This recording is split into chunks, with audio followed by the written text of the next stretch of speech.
I know there is a question if you're interested in applying for Rock and Commerce where it's completely random, and I know it stresses a lot of students out. I have a couple of examples here, and I'll also talk about how you can prepare for those.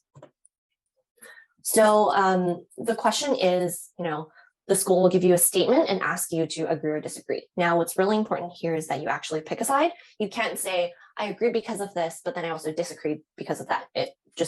That's not what they're asking. They want you to take a side, even if you yourself truly believe that it's both agree and disagree. I don't care. They don't care either. So I want you to pick a side and stick to it. And even if as you're giving your response, you're thinking, oh my gosh, I said I agree, but now that I'm talking, I feel like I don't agree. Ignore that. Just say you agree and justify why.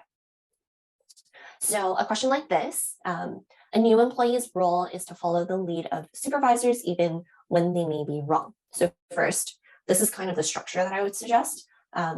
You get 60 seconds for this response. So you have to really work with your time. You have to say, I do not agree with this statement because, and then I typically suggest for students to give 2 points. It depends how in-depth these 2 points are. If you want to just have 3 points but have it be a little more shallow of a discussion, that's also fine. I don't think you need to treat this as a standard paragraph where you have a lead in, you have a few points, and then you have a conclusion. We don't have enough time for that. So this is typically the structure that I would suggest.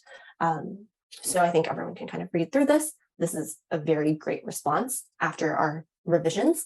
And if I was to hear someone present this to me, I would think, you're full of great ideas, you have good judgment, you're probably an ethical person as well, and you know how to deal with situations when they're tough. Now, there's so many questions that you can prepare for that if you have unlimited time, I would say, go through all the possibilities and draft everything up so that you're ready. However, I recognize that the possibilities are endless.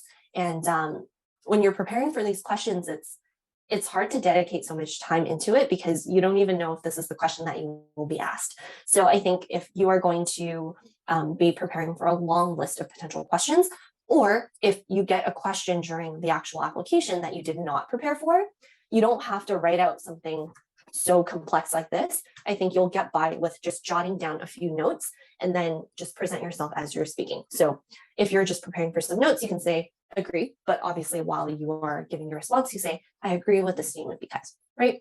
And then we have a few points here. As you can see, it's very rough. She wrote, requires communication. Extroverts are good at communication. And then in your actual response, expand a bit about what you mean by this. You can maybe give an example if you want.